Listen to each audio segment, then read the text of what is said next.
Hey guys, welcome to the Epic Aesthetic part 3 of the dumbbell centric workout. This will be the final installment of the workout, as part 4 is essentially a repeat of part 2, so you can refer back to that video for the fourth workout. Okay, kicking off this week with the flat dumbbell press.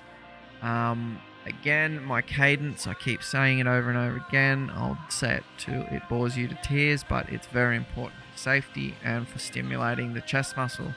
Up strong, holding for 2 at the top with a slight tuck to the elbows, lowering under muscular power for 3 seconds.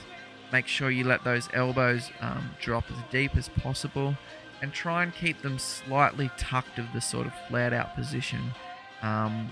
Basically what that means is you're going to save your shoulder joints over time by keeping them in a more safe position. If you go that sort of ultra flared position, it really just tears all those delicate joints up quite badly and leads to shoulder impingements, and that's the kind of trouble you just want to stay away from. So nice and deep, controlled lowering, and just try and get stronger over time. Try and lift the dumbbells up evenly, and really just take advantage of the range of motion.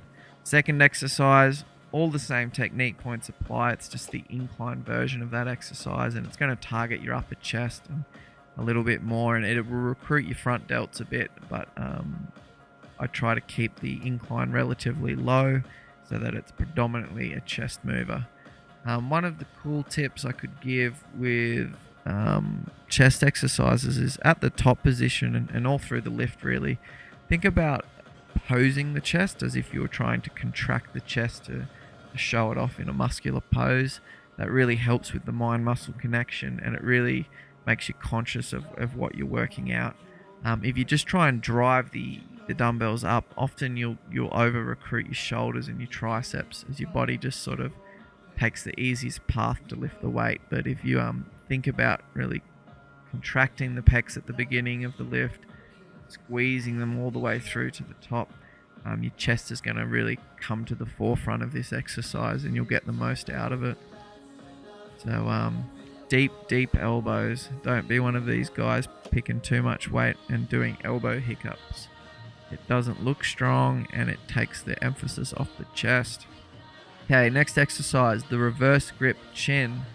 I almost never do over grip chin, and the reason for this is it puts the biceps in a weak position. By turning the hands around, your biceps are in their strongest position, and that basically means is that your back muscles are going to get worked really, really hard, and you're not going to have your weaker, smaller bicep muscles give out on you before your back's done the work it needs to do to grow. A lot of the bro science out there is overhand wide grip is how you build width, but I've never had an issue with the width of my lats, and I haven't done an overhand chin for a very, very long time. Maybe every few months I'll swap it in there and then regret it, and for the most part I haven't done it for 2 or 3 years, and I see no development issues. The full stretch of the close grip basically means that lat gets drawn right out and does all the work it needs to do to get big and thick. The next exercise here is the barbell shrug. In this particular routine and in the accompanying spreadsheet, I've got dumbbell shrug, basically because this program was designed for a friend's apartment gym. But barbell shrug was what I did in my normal program, so it made it easier for me film-wise, so I could save some time. You can't do a regular cadence with this because the range of motion is very short. So what I recommend is you lift the weight strong, you hold it for 2 seconds at the top, really just squeeze the hell out of it, and then you lower under control. Don't let it drop, don't let it fall, just let your muscles ease under control until they're stretched out, and begin the rep again. So just squeeze the hell of it out of the top, and you'll get the most out of it, and you'll be able to sort of objectively measure increases week to week if you maintain that 2-second pause in the contracted position. Okay, the dip, the king of upper body exercises, is going to hit your chest, your front delts, and your triceps really hard. I've got it in a tricep slot, And so when you're working triceps, normally you want to keep relatively upright, but as you can see, I kick my feet forward to make a kind of V shape at the torso, and that's because for me, chest is my weak point. So I've kind of used it as a sort of in-between chest and tricep builder. And the basic technique points here are just lower for 3 seconds, under control, get that deep stretch, draw them fibers out, and then lift up strong, holding for 2 seconds at the top to really squeeze and hammer those triceps, and repeat.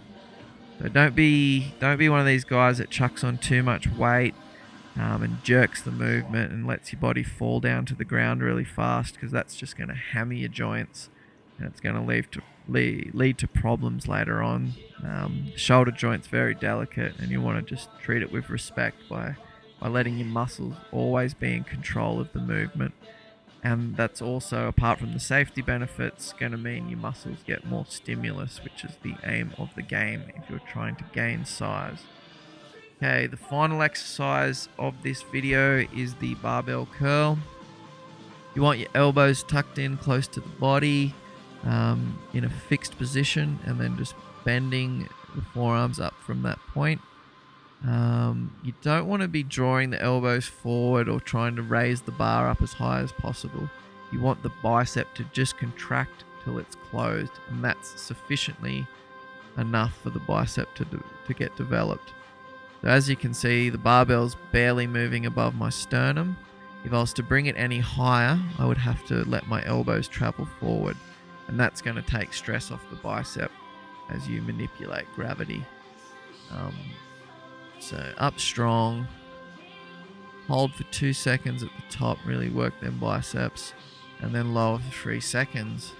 So thanks for watching the video series, guys. Remember to like and share and subscribe. Enjoy your next workout.